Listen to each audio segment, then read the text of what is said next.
حضرت فاروق اعظم کا زمانہ ہے، ایک عورت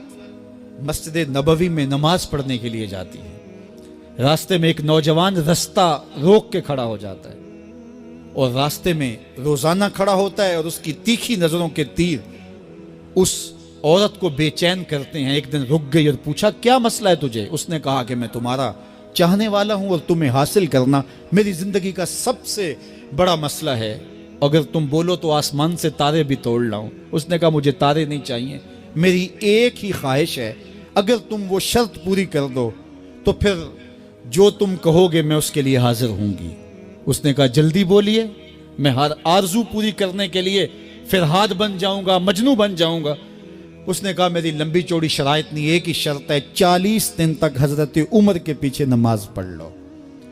40ویں دن کی آخری نماز کے بعد یہاں میں تیرا انتظار کروں گی۔ اس نے کہا کہ یہ کون سا مشکل کام ہے؟ 40 دن تک حضرت عمر کے پیچھے نمازیں چلتی رہیں، عمر کی قرات کا سوز دل بدلتا رہا۔ 40 دن کے بعد آخری نماز جب ہوئی تو وہ نوجوان لڑکی راستے میں کھڑی تھی اور یہ نظریں جھکا کے گزرنے لگا، تو اس نے آواز دے کے کہا حسب وعدہ تیرے لیے حاضر ہوں۔ اس نے کہا خیر سے کھڑی رہو، عمر نے دل کا تعلق رب سے جوڑ دیا ہے، تیری دعا ہے کہ ہو میری آرزو پوری۔ اقبال بولا تیری دعا ہے کہ ہو میری آرزو پوری، میری دعا ہے کہ تیری آرزو بدل جائے، تیری تمنا ہی تبدیل ہو جائے۔ آرزوؤں تو ساری زندگی پوری نہیں ہوتی، کاش ہے کوئی زندگی کا رخ ہی پھیر دے، کوئی زندگی کی سمت ہی تبدیل کر دے۔ جس کو حاصل کرنے کے لیے دن رات مرے جا رہے ہیں، کاش وہ مقصود ہی نہ رہے، وہ مطلوب ہی نہ رہے، وہ زندگی کا حاصل ہی نہ رہے، زندگی کو حقیقت کا نور مل جائے، ہمیں پتہ چل جائے ہم اس دنیا پہ آئے کس لیے تھے، ہماری زندگی کا مقصد کیا ہے۔ صاحب فکر لوگ بہت تھوڑے ہوتے ہیں جو حق اور باطل کی تمیز کرنا جانتے ہیں۔ اللہ نے ان کو یہ امتیازی شان عطا کی ہوئی ہوتی ہے، وہ دیکھتے ہیں کہ حق کیا ہے، باطل کیا ہے، اور ہم نے اصل کس منزل تک پہنچنا ہے۔ ایسے لوگ ہی بامراد ہوتے ہیں، اور معاشروں میں ایسے لوگ ہی معاشروں کا نمک ہوتے ہیں۔ اب موجودہ دور کے اندر چونکہ اولیاء ہماری ضرورت ہیں، اور میں نے کہا کہ 2 نمبر مال اس حوالے سے بہت زیادہ مارکیٹ میں دستیاب ہے، اور بہت سارے لوگ ان کے دام تزویر میں گرفتار بھی ہو گئے، تو اس سے بعض اوقات جو ہے وہ بات ہوتی ہے کہ جناب یہ آپ کا موقف ہے، جبکہ ہمارا یہ موقف ہوتا ہی نہیں ہے۔ لیکن چونکہ ممبر و محراب کے اوپر جو ہم لوگ بیٹھے ہیں، بعض کا تقاضے اور ہوتے ہیں اور ہم کسی اور عنوان سے لوگوں کو کچھ بتا رہے ہوتے ہیں، تو لوگ ممبر و محراب سے بھی وہ چیز حاصل نہیں کر پاتے جو کہ یہاں سے حاصل ہونی چاہیے تھی۔ تو ہمیں بہرحال عملاً اب اس بات کی ضرورت ہے کہ ہم کھڑے ہو کر کے نفی کریں ایسے طبقات کی جو دین کے نام پر دین کی آبرو کو پامال کر رہے ہیں، اور ایسے لوگوں کی قربت حاصل کریں کہ جن کی سنگت اور صحبت ہماری دنیا بھی سنوارے گی، ہماری آخرت بھی سنوار دے گی۔ اس حوالے سے مختلف ادوار کے اندر مختلف شخصیات نے بڑا کام کیا ہے، بالخصوص جو مجددین ہیں انہوں نے اپنے دور کی خرافات کے خلاف بڑی قوت کے ساتھ کھڑے ہو کر کے جو ہے وہ کام کیا ہے۔ امام احمد رضا خان فاضل بریلوی علیہ رحمہ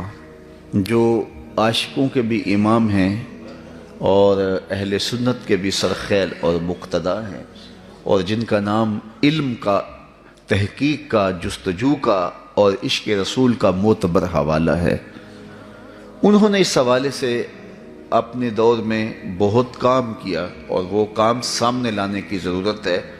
چونکہ بر صغیر پاک و ہند کے اندر اس طرح کی خرافات شروع سے موجود رہی ہیں اور آخر تک موجود بھی رہیں گی، اس لیے کہ ہندوؤں کے ساتھ ہماری معاشرت رہی ہے، اور بہت ساری ضعیف الاعتقادیاں اور بہت سارے معاملات جو ہے وہ فطرتاً یہاں لوگوں کے خون میں بھی موجود ہیں۔ اس لیے یہاں اسلام کی حقیقی نکھری ہوئی اور صاف تصویر پیش کرنا یہ علماء کی اولین ذمہ داری ہے۔ مجدد میات حاضرہ اعلیٰ حضرت امام اشاہ احمد رضا خان بریلوی علیہ رحمہ نے اس پر بڑا کام کیا۔ جب اس عنوان سے بات ہوئی کہ طریقت اور شریعت 2 الگ الگ راستے ہیں، تو آپ نے بڑی وضاحت کے ساتھ اس پر گفتگو کی کہ طریقت ہی شریعت ہے اور شریعت ہی طریقت ہے، یہ دو الگ راستے نہیں ہیں بلکہ ایک ہی حقیقت کے دو نام ہیں۔ شریعت کو ہی روح تک اتار لینے کا نام اور باطن تک اتار لینے کا نام طریقت ہے، تو یہ کوئی الگ بات نہیں ہے۔ وہ ہم چھوٹے ہوتے تھے، سنتے تھے، اور اعلیٰ حضرت سے یہ سوال بھی ہوا، باقاعدہ کسی نے پوچھا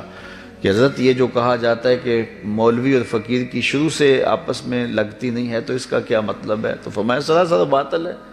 چونکہ فقیر ہوتا ہی وہ ہے کہ جو علم کے نور سے فیضیاب ہوا ہو،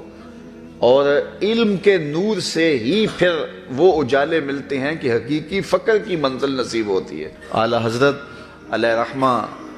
نے اس عنوان کے ساتھ جو ہے وہ اپنی کتابوں کے اندر بڑی سیر حاصل گفتگو کی، بلکہ آپ کا ایک طویل رسالہ ہے جس میں اس پر آپ نے بحث کی ہے، اور اس میں تقریباً کوئی 40 کے قریب صوفیاء کے اقوال لائے ہیں۔ یہ جو فرق ڈالنے کی کوشش کی گئی ہے، اس کی نفی میں ان کے اقوال پیش کر کے یہ ثابت کیا ہے کہ یہ کوئی الگ اور دو راستے نہیں ہیں بلکہ شریعت ہی طریقت ہے۔ تو کچھ لوگوں کو سمجھنے میں غلطی لگ جائے تو وہ ایک امر آخر ہے، لیکن حقیقت میں اس میں کوئی جو ہے وہ تفاوت نہیں ہے۔ دوسرا جو معمولات ہیں اس کے حوالے سے اعلیٰ حضرت نے بڑی تفصیل سے بات کی ہے۔ معمولات ہمارے آراس کے ہیں، قبور پہ حاضری کے ہیں، اور دیگر امور۔